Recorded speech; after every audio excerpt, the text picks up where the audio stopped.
Hello, well this is a little bit different from my normal clips, which are normally gardening and growing. I'm sewing.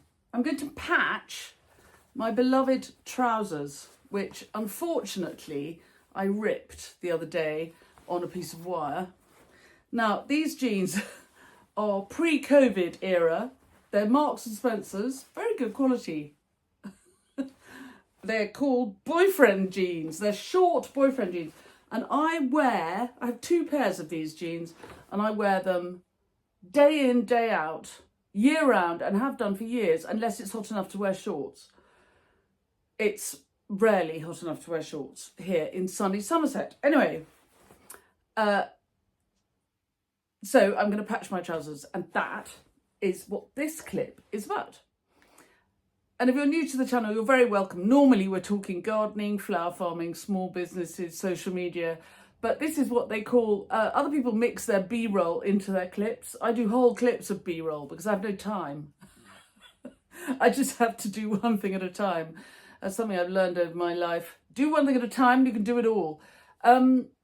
Anyway, do subscribe, press the bell icon, and we'll tell you when we've got more clips coming up. And if any of the tips and tricks we give you along the way are useful, you can always buy me a coffee, or better still, join my YouTube club, which is where all the fun of the fair goes on. I'll put the links to all of that and a bit more explanation in the blurb. Right, let's get on. So, patching. If any of you have ever watched any of my mother's YouTube clips, she has a whole playlist on my channel, so do have a look for tours of my mum's garden and her patchwork studio and more of that. She's nearly 84 years old, and so long as she can see outside, it's light enough and it's not bucketing with rain, she's in the garden. But when it's very cold and miserable in the winter, she does patchwork. So last time these jeans needed patching, they went through, you know how jeans go through in the pocket? I tend to put my snips go in the back pocket, and so they eventually go through. So these ones went through, and I said, please, could you give me a patch for my back pocket? And she did. She made me this lovely patch, but it wasn't quite big enough for the patch. So I patched the patch onto this patch, which is big enough to patch the patch that needed patching. I love that. And I have been happily wearing them and so on ever since. So when I ripped the knee, annoyingly, I rang her up and I said, Mum, please can you make me a patch? I've ripped my trousers. And look what she sent me. Now, she has what she calls a scrap pot. So all of her little tiny little bits, when she's finished, she makes mostly log cabin quilts. Have a look at her playlist and you'll see more. And she makes them for she makes Linus quilts, and I'll put a link to the charity. And Linus Quilts is an organisation which for which people like my mum, beg your pardon, make quilts and donate them so that children who are fostered or moving around don't have a secure home, children who need something to call their own are given a quilt. So Mum makes Linus quilts, and I'll put the link. And there's an organisation certainly in the UK and the US, I don't know elsewhere, but have a look if you fancy making quilts for children that you can make and give away, and it'll give a child something that goes with them in their luggage no matter where the future blows them. Anyway, all her little tiny little bits at the end get put in a little pot, and as you can see, she has used a load of them. She's always looking for things to do with the little bits. She won't waste anything. So she has made three long strips of little bits from her pot, and then she has sewn the 3 strips together to make a patch. She's then edged the patch with some more different fabric, and I think this is really clever because she knows that this is going on my knee, and so there's going to be a certain amount of, it's going to be pulled a bit, so it needs to be a strong patch. So if I show you the back, she's machine quilted it. It's not there isn't any wadding in here. It's not a quilted. She's just put a piece of fabric on the back and machined around the little squares to give the whole extra strength, so that when I'm wearing them, if I'm kneeling down or putting them under stress or climbing a stile or something, I have to say these will very likely to be party trousers now, but then it won't pull the patch apart. It's clever, isn't it? She's a very clever lady. So I am going to pin my patch onto the knee, show you, and then hand sew it on. Now, I too am concerned about the kind of work that I do, and that I have a very bad habit, as you can see, of wearing my best party clothes all day long, because I don't go to enough parties. I may as well wear my party clothes all the time. Otherwise they would never get any wear. So I always wear my favourite clothes all the time. Otherwise, you know, we might all get run over by a bus tomorrow and our favourite clothes will be hanging in a cupboard unworn. What a shame. So, I beg your pardon. What I'm going to do is I'm going to patch this onto a patch of the same fabric that I patched the other one onto before I then patch it onto the jeans, because it'll just, this is quite delicate and beautiful, whereas this is really good. I mean, it's like denim, it's really heavy duty cotton, and so this will be the strong part, if you like. But before I do anything else, I'm going to very, very roughly sew up the rip,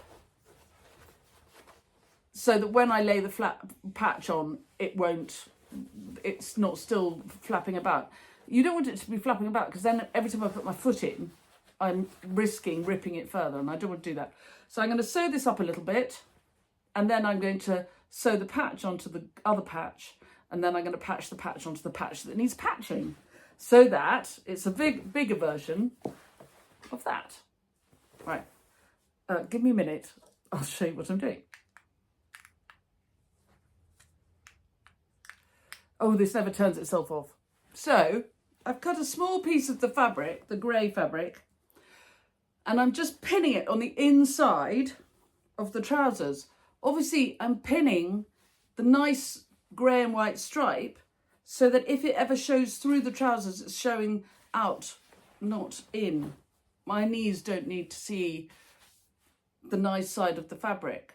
So I'm just going to pin this square. I don't have a sewing machine.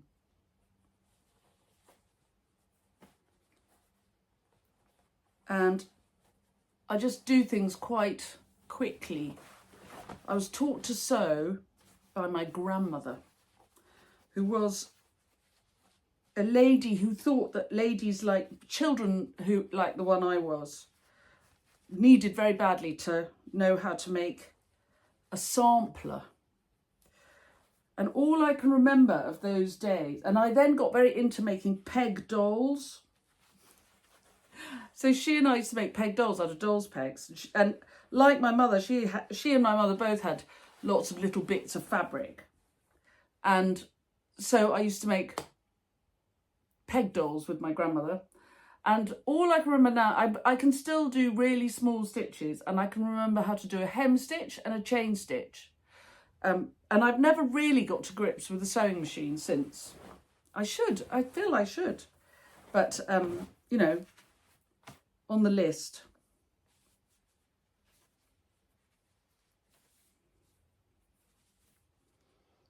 Right, I'm going to put this...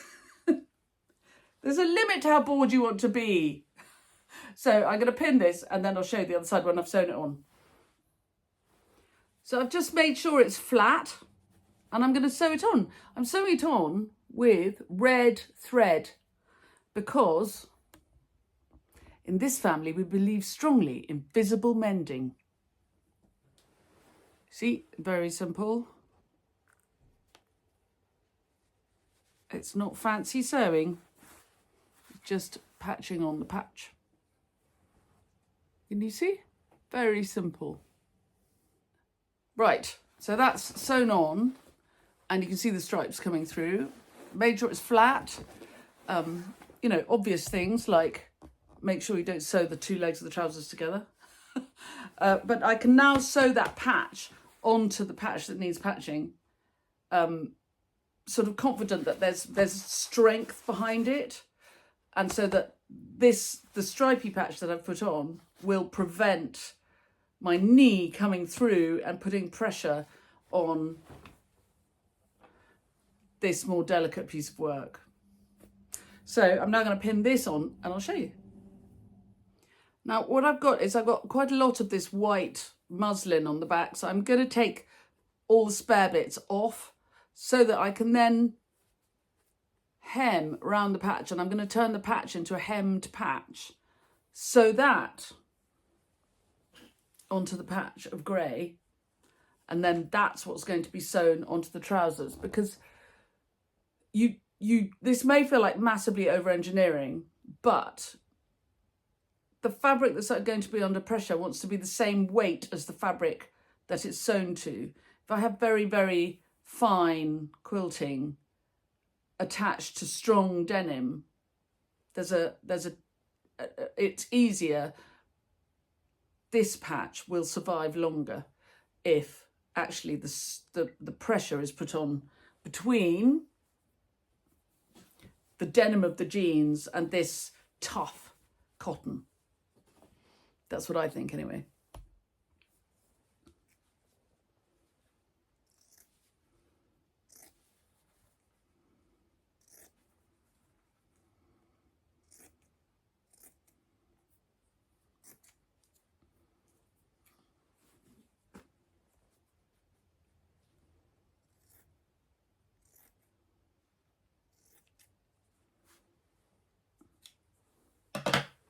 And then, so I'm going to now hem my patch so that it's like it's like a doll's bed cover. And to do that, I need to pin it.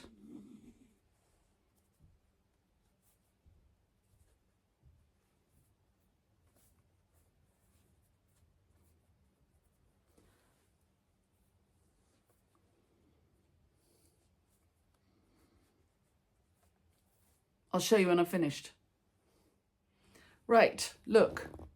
So I have pinned it. You can see it's pinned so that I can hem it, and I've then pinned it so that I can hem it onto the stripy fabric. Do you see? And then it's the stripy fabric which will be sewn onto the jeans. And the stripy fabric is good and strong. This will be sewn on very, very carefully, and I might quilt across it. I might not. I might have had enough. But if I sew the patch to the delicate patch that Googie made to the strong fabric, I can then sew the strong fabric onto the ripped jeans, and perhaps I'll get another 5 years wear. You never know. They might, I think they will certainly in the short term be party trousers. And I don't think I'll be kneeling down to plant tulips in this combination ever. Anyway, on we go. I'll show you when I've finished. Very simple stitching. I'm running my needle through the back of the patch, and then into the striped fabric, so you can't see the stitches, even though I'm using red thread. Hard to make it so you can see. I admire people who YouTube their sewing. Very hard. I guess I'd have to put the camera behind my shoulder. Look, I'll do it one more time. So I'm going in the back of my fabric, and I'm just taking up a tiny bit of the grey and pulling it through. And you can't see the stitches. I've sewn that bit. I'll show you when I'm finished. So the patch has been patched onto the patch, ready to patch the patch that needs patching. So where the ripped part is pulling away, I'm just going to sew that in. But because I've patched underneath, every time I I don't have to be doing too much work, because every time I put my foot into the trousers, I'm not going to put my foot through the gap now. So I don't have to be too complicated about this. I can just sort of tack it in, because it's then going to be covered up with that. So I have pinned. I've sewn the patch to the patch of grey, and then I've pinned the patch onto the trousers, and now I'm going to sew them on, and then I'll try them on and show you how they look. Yes, niche thrills is the word. My son, Mr. Cleverclogs, who's sitting here, has just said niche thrills is 2 words. Yes.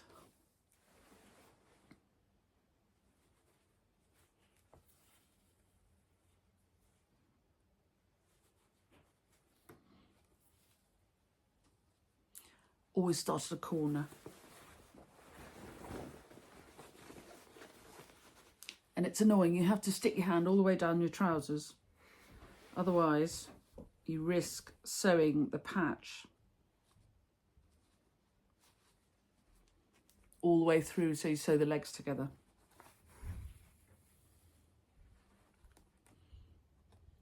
I know that there are much, much better, more sophisticated ways to do this. And I will not be applying for a place on the Great British Sewing Bee, but I'm having a lovely time. And I think this patch is going to look great.